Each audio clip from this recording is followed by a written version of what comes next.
Hello everyone. నాకైతే full జలుబు చేసింది, దగ్గు వస్తుంది. అందుకనే తిప్పతి కషాయం పెట్టుకుందాం అనేసి తిప్పతిగ పైన ఉంది, కోసుకురావడానికి వెళ్తున్నా. మీకు కూడా చూపిస్తా, ఒకసారి చూడండి. చూసారా, ఇదే తిప్పతీగ ఆకు.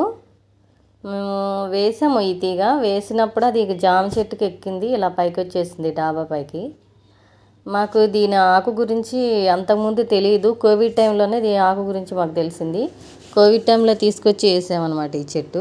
కోవిడ్ టైంలో కూడా మేము మా పిల్లలు అందరం ఇదే తాగేవాళ్ళం ఎక్కువ. అంటే ఫీవర్ రాకుండా, జలుబు దగ్గు రాకుండా కూడా తాగేవాళ్ళం మేము. ఇప్పుడు ఎప్పుడైనా జలుబు అనిపించిన పిల్లలకి కానీ నాకు కానీ ఎవరికైనా మా ఇంట్లో ఈ తిప్పతి కషాయం 3 రోజులు తాగుతాం. తగ్గకపోతే ఒక 5 రోజులు తాగుతాం అనమాట. తగ్గిపోతుంది. చూడండి, 2 ఆకులు అయితే కోసుకొచ్చాను కదా. అందులో మనం ఏ కప్పు తీసుకుంటే దాంతో ఒక 2 కప్పులు వాటర్ అయితే పోస్తున్నాను. అవి మరిగి 1 కప్పు అవ్వాలన్నమాట.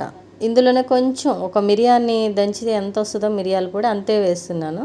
పొయ్యి మీద పెట్టి మరిగించేయాలి. మరిగిన తర్వాత కొంచెం చల్లారినాక వాటర్ తాగేయటమే. అంతే, చాలా సింపుల్ అండి. జలుబుకి, వైరల్ ఫీవర్ రాకుండా చాలా బాగా పనిచేస్తుంది. మేము ఇదే తాగుతాము. మా పిల్లలకైతే ఒక్క ఆకే మరగబెట్టి పోస్తాం ఉదయం సాయంకాలం.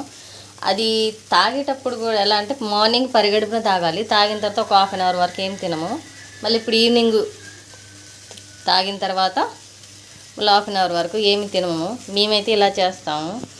ఒక 3 రోజుల వరకు ఇలాగ ఉదయం సాయంకాలం తాగితే జలుబు కంట్రోల్ అవుతుంది. వైరల్ ఫీవర్స్ లాంటివి రావన్నమాట. పిల్లలకు కూడా మా ఇంట్లో ఇదే వాడతాను నేను. జలుబు చేసినా, ఏమన్నా ఫీవర్ వచ్చినట్టు అనిపించినా కూడా మా పిల్లలకు కూడా పోస్తా. 3 డేస్ అయితే సరిపోతుంది, ఎక్కువ కూడా అవసరం లేదు. ఒకవేళ తగ్గకపోతే ఒక 5 డేస్ అయితే తాగుతాం మేము. మరిగిపోయింది చూడండి, కలర్ చేంజ్ అయ్యే వాటర్. ఇప్పుడు బంద్ చేస్తున్నాను. గ్యాస్ ఆఫ్ చేసాక ఇలా ఉంచేస్తా కొద్దిసేపు చల్లారిందాక. చల్లారిపోయింది, కొంచెం గోరువెచ్చగా ఉంది.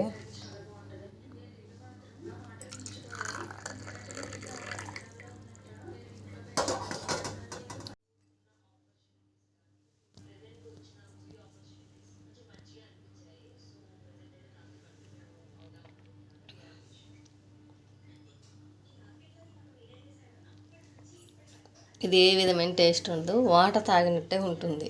కాకపోతే కొంచెం మిరియాలు వేసాం కాబట్టి టేస్ట్ చేంజ్ చేసేది అంతే. వాటర్ ఎలా తాగుతామో అలాగే ఉంటుంది ఇది.